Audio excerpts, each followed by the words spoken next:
what is the goal of the movement of Passport Bros? Because to me, it kind of seems like an endless pursuit and a goalless movement. I haven't seen YouTubers that I've watched set down a cohesive plan. You just go to country to country to country. I consider the Passport Bros to be an umbrella term. A lot of black men traveling all get put under the same umbrella of every black man that's traveling is traveling purely for the things that the Passport Bros have associated themselves with. I think that movement just has to clarify its goal, the purpose of it. And if it is what it looks like, then it is what it is. I'm not saying wrong or right. I just think it's in such a ambiguous state that nobody understands what it is. And I get people writing me, yo, I'm dating out of the country, but I don't know where to go next. I'm just endlessly dating. That's what kind of bothers me. It makes me feel bad because I know they are looking for direction. And the people who have started them on this journey are the ones who are giving the direction because they don't know where to go. So there's the other side to what seemingly is the Passport Bros goal that, could lead you to no man's land. I'm fine with, guys getting led to a failing point. Like, yo, this is not working out. Let me jump to something else. And it's not a failing point. It's just being adrift. So I just want you guys to know it's not as easy as, oh, I'm gonna take a trip and find my wife and that's gonna be it. No, you're gonna have to go through a whole process. What's up, guys? It's your boy L checking. We back with another one. I'm here, still out in Rio de Janeiro, and something crossed my mind. I hope this video doesn't come off too, let's say, scattered, thought-like. I hope I'm able to stick to the topic, but I'm just gonna think out loud, really. A topic that a lot of people have been bringing up to me and asking me questions about, and I wanted to just touch on it. So I have some followers and some friends who ask me, are you a passport bro?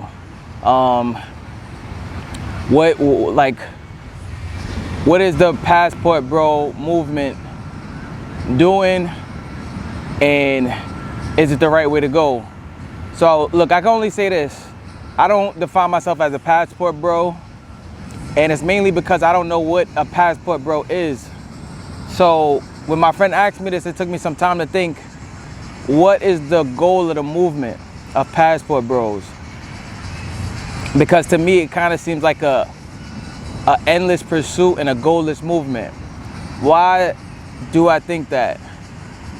Well, I haven't seen the YouTubers that I've watched really come out and set down a cohesive plan, or even have begun the steps to, let's say, come to bring their journey of Passport Bro to an end. And I actually watched a YouTuber recently. They made a video pretty much saying that it's an endless pursuit. There's no end goal to this. My bad, guys, I got the waves behind me. Sometimes they come a little more inland. But he pretty much admitted there's no end goal to this. You just go to country to country to country, right? And I guess the idea behind the Passport Bros is you just are able to get a higher quality partner, as well as a higher, let's say, bang for your buck. So when thinking about that, it really made me think, because this video is more for the younger men watching this, because a lot of the guys who come to me with the Passport Bro stuff, are you being steered in the wrong direction? So I think there needs to be some type of rhetoric around this idea of the Passport Bro movement has its pros and its cons. So like I said, I see YouTubers who say Passport Bros, but I've never heard them talk about a visa. Some of these YouTubers don't speak another language. Some of these YouTubers don't ever show you a consistent partner. So it begs a question, what is the purpose of the Passport Bros? Also, I consider the Passport Bros to be an umbrella term that's really starting to categorize a lot of black men traveling, all get put under the same umbrella. And when I say this umbrella, it's the umbrella of every black man that's traveling is traveling purely for the passport, purely for the things that the passport bros have associated themselves with, which is not true. So what we have here is an entire people just being categorized in a one group, which severely hurts, you know, the reputation of our men and travelers who are genuinely traveling for an experience. So you have a lot of new travelers who are gonna get caught up in this this idea of passport bros that they may not want to be associated with. So, you know, there's a lot that comes with it. And like I said, I'm scattered mind right here, but I do think it's important that, because I think the older guys who are passport bros, I think they know what comes with it. They know what they signed up for. But there are some younger men, like I see younger YouTubers now, which is surprising to me, who associate themselves with passport bros. And I just don't want them influencing other younger men to get lost up in the sauce, you know? So, you know, just a blanket statement here that I think the passport bros, I think that movement just has to clarify its goals and clarify the purpose of it. And if it is what it looks like it is, then it is what it is. I'm not saying wrong or right. I just think it's in such a ambiguous state that nobody understands what it is. And when I get people writing me, asking me, oh, like yo, I'm dating out of the country, but I don't know where to go next. Like, I'm just endlessly dating. That's what kind of bothers me. It makes me feel bad because I know that they are looking for direction, and the people who started them on this journey are not the ones who are giving the direction because they don't know where to go. Like I said, I just seen the YouTuber saying he doesn't know where to go next with this passport bro pursuit. And unfortunately, it's a lot of the older guys, because what tends to happen is the older guys, they take more chances. They already live life, you know, they've been through certain things in their personal life, so they're more comfortable going all in on a movement like this and dedicating their life to it. But the younger men, I could just tell you, I've traveled a lot. I've traveled, you know, I have years in the game, and I just want to let you know there's an other side to what seemingly is the passport bros goal that, you know, could lead you to no man's land. And I'm fine with, you know, guys getting led to a failing point. Like, yo, this is not working out, let me jump to something else. But I feel like passport bros can lead you to a no man's land. Let me just say that again. I feel like passport bros movement can lead you to no man's land. And when I say no man's land, it's not a failing point. It's just being adrift. It's just floating, just in constant floating state. But like I said, I ain't gonna keep y'all long, man. I ain't gonna keep y'all long. I just wanted to speak on this real quick. That's all that's coming to my mind right now. I'm out in Copacabana. Beautiful. I got this beautiful thing with me. It's lemonade. We on YouTube, it's lemonade. But yeah, I just wanted to tap in with you guys on that. Let me know below, man. What do you think about the passport bro movement? Do you think it's legit? It's cool? Do you think it is a goal? I just don't know about it. I just want them to be a little more forthright with the parameters of what's going on. Like, look, if you want a foreign woman, this is what comes with it. Because I've looked at all those options. I've had serious relationships abroad. So I've looked into K1 visas.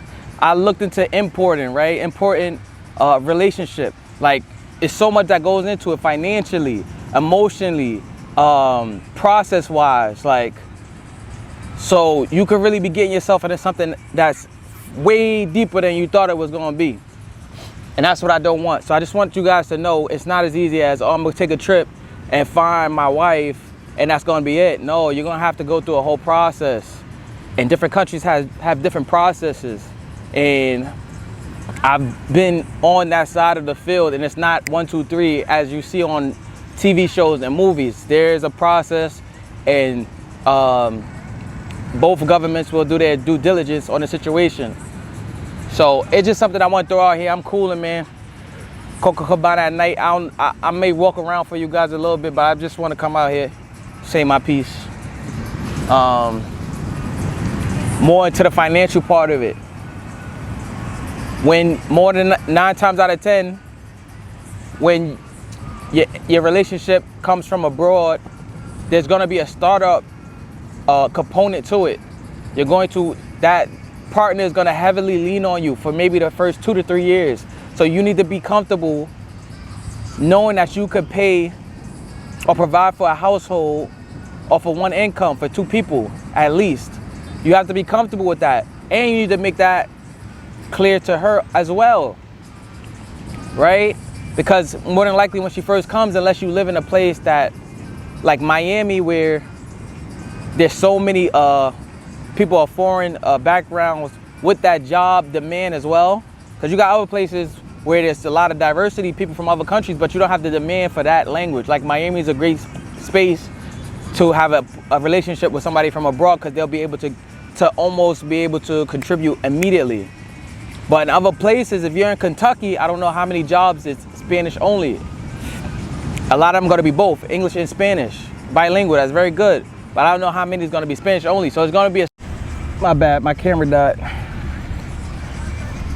So yeah, like I was saying, there's going to be a startup period where you're going to need to be able to provide for a household or for one income, more than likely, unless you live in one of those countries where, like I said, well, one of those cities where there's a high demand for a foreign language only. So first 2-3 years, that person is going to have to gain skills. What I mean by gain skills, the number one most important skill they're going to have to gain is to learn English. Once they get that, they immediately jump up into, you know, some type of contribution. Maybe 2 years in, if they're really good at learning, maybe a year in, they get English to a good point where, you know, they're able to network. And like I said, all this depends again on your city. You got people who, if you live in New York, it's going to be easier for that relationship to do well, as opposed to if you live in Ohio.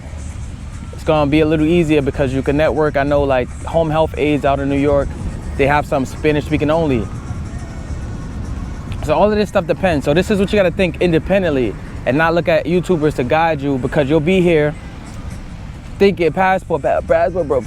It's so cool. It's so cool. You get a high quality part. You get high quality this. Yeah, blah, blah. But these folks are not telling you that they're leading you into a burning building, man. They're leading you to a burning building.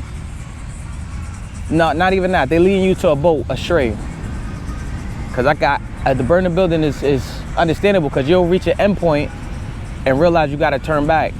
But they're leading you to a point that you may constantly chase this high, which is what a lot of them are doing, chasing a high with no clear defined endpoint. But yeah, man, I think I'm gonna leave it here, man. I've been talking for a long time.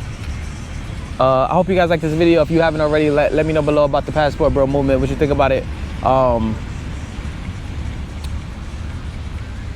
Also, we got to touch on how Brazil changed before and after the Passport Bros debacle that happened here. But look, I'm gonna cut it here. It's your boy L checking, not a YouTuber, dude on YouTube. Let's get it. Until next time, peace out, guys. What's up, guys? If you like the shirt you see me wearing in this video or any of my other videos, check out the description box below to get yours.